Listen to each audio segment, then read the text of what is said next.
pay extra attention to patterns you've heard from them in the past. If Jen tells you that her last boyfriend was such an asshole who abused her, and she got rid of him, but then you also discover that the same thing about the prior one and the one before that, you might begin to think that maybe she's not telling the right story. Maybe it's something having to do with her own behavior that's been causing this, right? So you want to see patterns that people reveal. No one ever is completely opaque. You can see the patterns from what they've done in the past. There are some people who deliberately attract the wrong person in their life, for sure, so that they can have lots of drama and can complain about it. And then you'll only see the drama and you'll see them complaining. You won't realize that they're actually partially or completely the source of the drama that's going on. You're like, what is it that my body or my mind is trying to tell me? And if it's, I don't trust this person, then the next question is why? And I love you being able to give that tactic of look at their eyes and look at their mouth. And if there feels like there's something out of alignment, notice it and trust it. I think that's really powerful. Well, you know, in the past, before the internet, when people were more social and women were a little bit warier than they are now about men, right? Because becoming pregnant outside of marriage was a huge deal. They had that instinct. It was very, very strong. A woman could pick up the signals of a cold seducer pretty quickly, but that skill has been degraded in the modern era, right? And so when you're spending so much of your time on your phone and you're judging people, they're the virtual thing, you're losing the sense of how to look at somebody in the moment and feel. And it's not just this thing I told you about the eyes. Some of it I can't even communicate in words. It's that gut feeling that something isn't right about this person. Something is disconnected. I can't say exactly what it is, but it's giving me a feeling that he is not who he pretends to be. There's a fine line between that and paranoia, where you're doing that to every man. Because if you become like that, then you can never have a good relationship. You can never let down your guard. So that you can go too far with that. But you should have, in the initial stages of a relationship, a woman should have a little bit of suspicion, a little bit of wariness that has to come down. He has to earn your trust. He can't just be this instant thing that happens. Oh God, I love the earning, the trusting. I think that's super important versus just give your trust over. One thing I started to do was really start to learn my own intuition and almost train it and think of it like a skill set, because I've been ignoring it for so long and it keeps showing up and it's like I need to start listening to it. So instead of just taking it for fact, what I started to do is every time I had a gut intuition, I would write it down. Can you give me an example of some? Yes, somebody gave me some signals where I'm like, I don't know if I can trust that person. There's something, and I don't know what, because on paper, if it was a script, it would read very normal. People would be like, there's nothing wrong. But there were certain things that they said that made me think they weren't trustworthy and that they were a flake. I had zero proof, and every time I tried to articulate it, I was like, I think I'm just imagining it. One of the most important chapters in the book is about the ability to judge people's character, right? The ability to see deep within them and to see that core of their being and what governs their behavior and what makes them repeat the same kind of patterns of behavior over and over again. And when you're constantly going around just reacting to what people do, looking at their face and getting charmed by them or getting pissed off about them, you're not seeing what's really going on.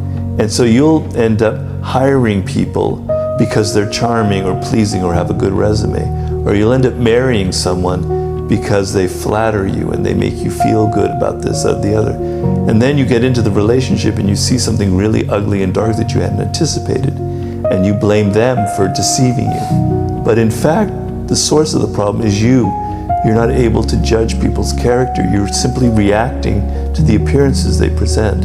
So that's another bit of resistance training that you're talking about. Understand that people, I say in this chapter, people never do anything once. We are compulsive animals that continually repeat the same behavior, right? I know in writing my books, I'm writing this is my 6th book. I'm going, damn it, I'm not going to repeat this. I'm not going to make 8,000 note cards with extraneous information. I'm going to stop wasting my time. And what do? I do it again I create even more note cards. I fall into the same pattern. I can't control it. It's compulsive. There's something deep within it. I could trace it back to something in my childhood, to some insecurity, to some need to do more than is required in my work.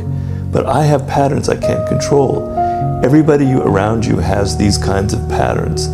I say that there's something genetic about it. It's in their DNA. It's how their brains are wired. They can't help doing certain patterns. And it's also their childhood, their parents, their upbringing, the level of attachment with their parents. There's something very deeply ingrained in their character. And you want to have the ability to assess it. So first of all, particularly in a relationship you're hiring a business partner or a romantic relationship. But it feels real. And within a month, of course, it completely played out the way that my gut had anticipated, and they were proven to not be trustworthy. So that allowed me to encourage myself to listen to non-verbal cues more. Right. But you said mixed signals. So talk to me about mixed signals. Well, it's a very powerful seduction technique. It preys on a very elemental part of human psychology. It's something that I don't think people are so good at anymore. But the example I give in the book is of this woman who was a fantastic seductress in the beginning of the 19th century. I believe it's Madame Recamier. She was so angelic. She was just so pure, so chaste. She played the harp. You know what? That's the instrument that angels play, right? They would be salons where she would be playing the harp and there would be other musicians there. And she was very beautiful and the men would like going crazy about her.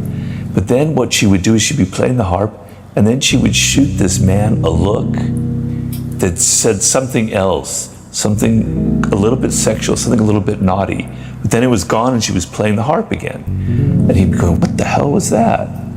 Did I just pick up like some kind of interest in me that was physical?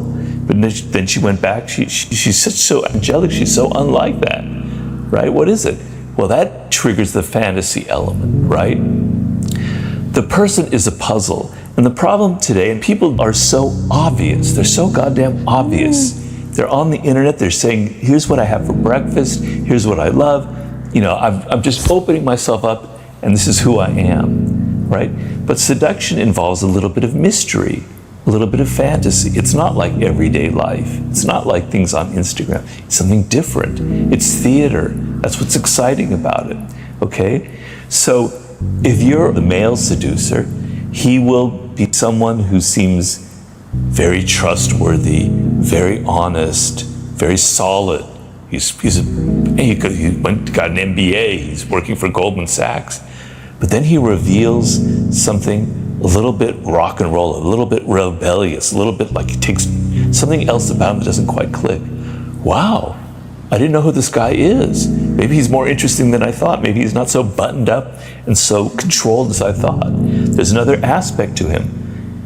The element of surprise that you don't know who someone is what fascinates us about a movie. When you create a character and suddenly on screen they reveal a trait that seems out of character, wow, that's exciting. That's what makes you, that's how movies work, right? It's the same thing in real life. You create a sense of, you don't know who I am, but it has to be subtle. It's not like you're not Dr. Jekyll and Mr. Hyde. You're not half evil and half button-down banker. You're 95% banker and you're 2 or 3 or 4% of this other thing. It's a little peak of something else that intrigues, that creates a fantasy element, okay? Now, how a woman could sense that is a tactic, it comes back down to that nonverbal element. Or the other thing is analyze what it is that's intriguing you, what it is that's making you think about the person. So from the woman's point of view, the ability to stand back and analyze a situation instead of getting immediately rushing in emotionally is probably the best thing overall for the whole thing that we're talking about. But to be truly powerful, you don't have to go out there and grab things. You don't have to go prove yourself. All of it will come to you. People will come to you. Women will come to you. Job offers will come to you. Money will come to you. if you have this kind of inner strength, inner power that I think is the ideal for young men today in the world,